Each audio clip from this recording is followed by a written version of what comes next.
పెళ్ళైనా పండగైనా వేడుక ఏదైనా పట్టు చీరల ప్రత్యేక వేదిక వారాహి సిల్క్స్.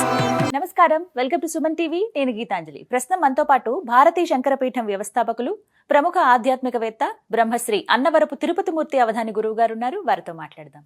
గురుగారు నమస్కారం అండి. ఓం శ్రీ మహాగణాధిపతయే నమః.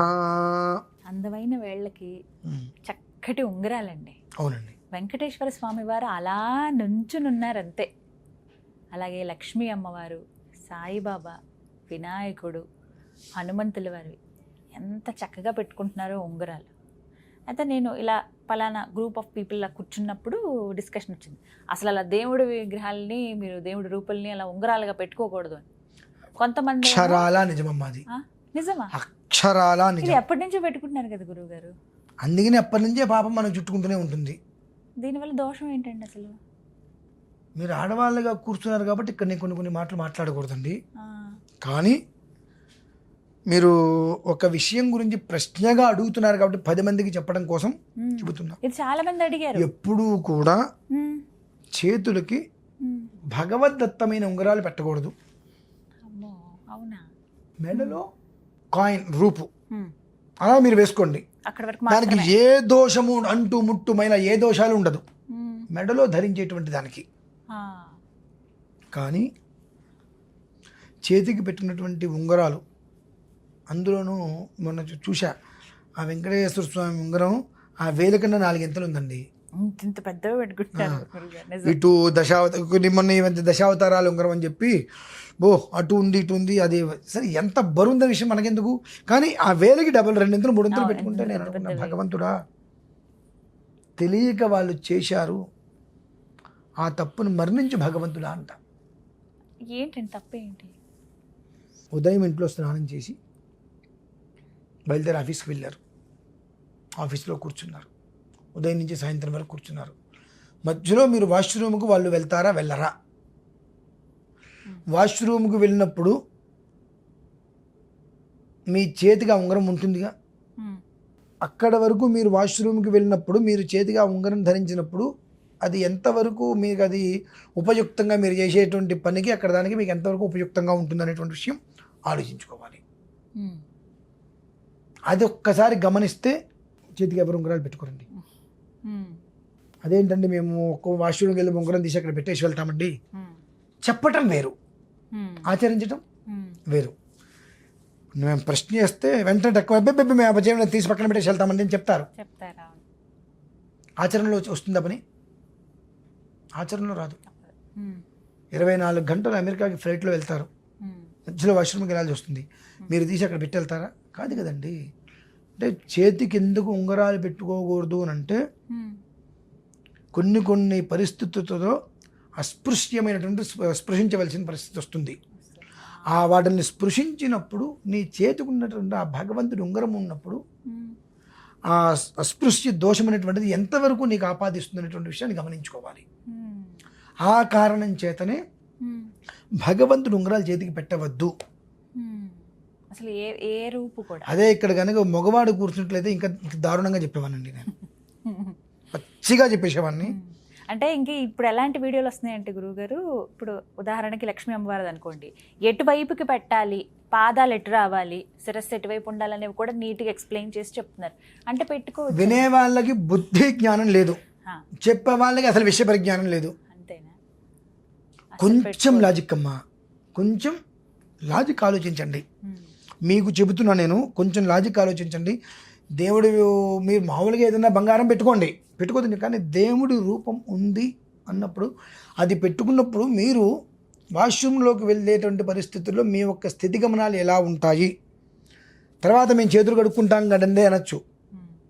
కానీ మీరు చేతులు కడుక్కున్నా కాళ్ళు కడుక్కున్నా అస్పృశ్యమైనటువంటి పరిస్థితులలో మీరు స్పృశించవలసిన పరిస్థితి వస్తే ఆ చేతికి అనేటువంటిది ఆ ఉంగరం ఉన్నప్పుడు మీకు అది ఎంతవరకు అది దోషమా కాదా అని ఒక్క విషయాన్ని మీరు అర్థం చేసుకోగలిగితే దేవుడి విగ్రహాలు చేతికి పెట్టుకోరండి, మెడలో వేసుకోండి.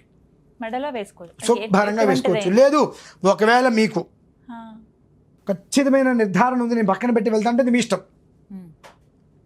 అది అనుమానాస్పదం అన్నప్పుడు పెట్టవద్దు అని చెప్తాను నేను. 2 మెడలో వేసుకునేది అనుకోండి, ఇప్పుడు నాకు ఇది ఉంది, ఇది ఉంది, ఇది ఉంది, అంటూ ముట్టు మైలా ఏవి వీటి మెడలో వేసుకున్న వాటికి ఉండవు. ఉమ్, అంటే ఎందువల్ల అది ఒక రకమైనటువంటి మాల. ఉమ్, అనేకం కూర్పు, ఉమ్. అనేకం కూర్పు. కూర్పు. మెడలో ధరించేటువంటి దానికి ఎలాంటి దోషము ఉండదు. ఇప్పుడు మీరు మెడలో ఒకటి వేస్తున్నారు, దానికి అంటూ ఉండదు, ముట్టు ఉండదు, మైలా ఉండదు, మెడలో వేసుకోవచ్చు. బయట ఉంటే తీసేయాలి అవసరం లేదు. ఉమ్. వేసుకోవాలి. ఇలా కొన్నిట్లకి చెప్పబడి ఉంటాయి. ఉమ్, దాన్ని కాదు అని మనం చేయటం అనేటువంటిది ఎంతవరకు కరెక్ట్ అనేటువంటిది మనం నిర్ణయించుకోవాలమ్మా.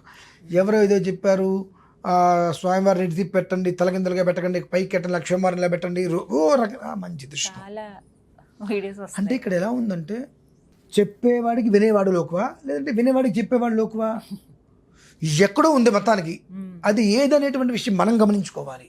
ఉమ్, నిజంగా చెప్పాలంటే చెప్పేవాడికి వినేవాడు లోకువండి. ఉమ్. అందుకనే ఏది తోస్తే అది చెప్తూ ఉంటారండి. ప్రమాణం లేకుండా నేను చెప్పిందే ప్రమాణం అంటాడు.